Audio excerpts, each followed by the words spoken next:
क्रांतिकारियों को जोहार। आप सभी हमारे स्वाभिमान और हक अधिकार की लड़ाई लड़ रहे हैं, इसलिए आप सभी क्रांतिकारी हुए। आज हमें अनुसूचित क्षेत्र आरक्षण मोर्चा के बिना तले हमारे अधिकारों की लड़ाई के लिए हम बांसवाड़ा की धरती पर इकट्ठे हुए हैं। और मुझे जो टॉपिक दिया गया है या मैं जिस पर बोलना चाह रहा हूं, प्रशासनिक सेवाओं के बारे में। प्रशासनिक सेवाओं में अनुसूचित क्षेत्र में कितना आरक्षण होना चाहिए, और अभी तक जितनी भर्तियां हुई है उन भर्तियों में हमें अनुसूचित क्षेत्र के रहने वाले ट्राइब्स को कितनी नौकरियां मिली है, इसको मैंने डेटा कलेक्शन किया। I collected data since 2010 to 2024, तो मैं आपके सामने रखना चाहूंगा। 2010 के अंदर व्याख्याता भर्ती आई, उस भर्ती के अंदर 1000 पद हुए। 2010 के अंदर व्याख्याता भर्ती आई, उसके अंदर 1000 पद हुए, और हमें 120 12% के हिसाब से हमें कितने पद मिले?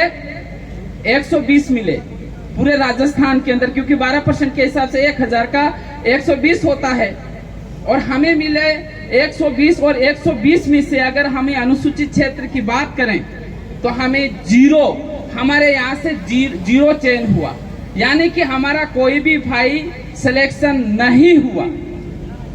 1000 की भर्ती और उसमें से भी 120 की भर्ती में हमें एक भी चयन नहीं हुआ। 2011 के अंदर 1600 पद आए, पूरे राजस्थान की बात कर रहा हूं। लेक्चरार के अंदर 1600 पद आए, और 1600 में से 12% के हिसाब से हम ट्राइबल को मिले थे राजस्थान के अंदर 192 पद। 192 में से हमारे अनुसूचित क्षेत्र में एक भी व्यक्ति लेक्चरार नहीं बना। ये डेटा है, it is authentic data. I collected this data and I am putting before you. मैं आपके सामने रख रहा हूं। ये सरकार क्या कर रही, क्या नहीं कर रही, ये हकीकत है कि वास्तव में ये युवाओं के प्रति कितने समर्पित है, या युवाओं को आगे लाने के लिए कितने सचेत है, ये इसमें स्पष्ट नजर आ रहा है। व्याख्याता भर्ती 2013 के अंदर टोटल 4000 पद आए। व्याख्याता भर्ती, लेक्चरर भर्ती 2013 के अंदर पूरे राजस्थान के अंदर टोटल 4000 पद हुए, और 4000 के हिसाब से हमें एसटी को टोटल 480 मिले, 480। लेकिन अगर अनुसूचित क्षेत्र का प्रदर्शन देखा जाए, अनुसूचित क्षेत्र you know already the district Udaipur, Pratapgarh, Banswara, Dungarpur, Sirohi, these districts are called the scheduled districts. In this district nobody is selected in 2013 recruitment. कोई भी बंदा यहाँ से सिलेक्शन नहीं हुआ। हम उच्च प्रशासनिक सेवाओं में हमें 6.5 की मांग क्यों कर रहे हैं? क्योंकि अभी तक जितना भी रिकॉर्ड देखा जा रहा है, उस रिकॉर्ड में हमारे साथियों का सिलेक्शन नहीं हो रहा है।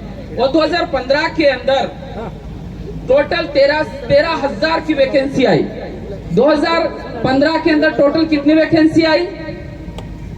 2015 के अंदर टोटल 13,000 की भर्ती आई। इतने लेक्चरर की भर्ती पूरे राजस्थान के अंदर। और एसटी को जो जितनी पद मिलनी चाहिए 12% रिजर्वेशन के अनुसार, तो हमें 1560 मिले। कितने मिले? 1560। लेकिन अगर अनुसूचित क्षेत्र का देखा जाए तो हमारे केवल और केवल 15 जने लगे। कितने जने लगे? 15 लेक्चरर बने, और टोटल कितना था? 1560। और 1560 के हिसाब से हमें कितना होना चाहिए? 6.5 के हिसाब से हमें कितने लेक्चरर यहाँ से लगने चाहिए थे? तो हम अनुमान लगाएं तो लगभग 750, 1500 के हिसाब से आधा कितना हुआ? 750 लेक्चरर बनने चाहिए थे। हम लोग पढ़ तो रहे हैं, हम स्कूल जा रहे हैं, हम बीएड कर रहे हैं।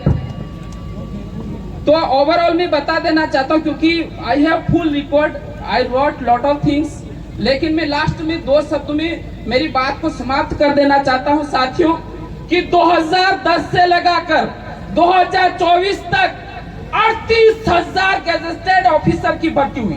38,000 गैजेटेड ऑफिसर की भर्ती हुई।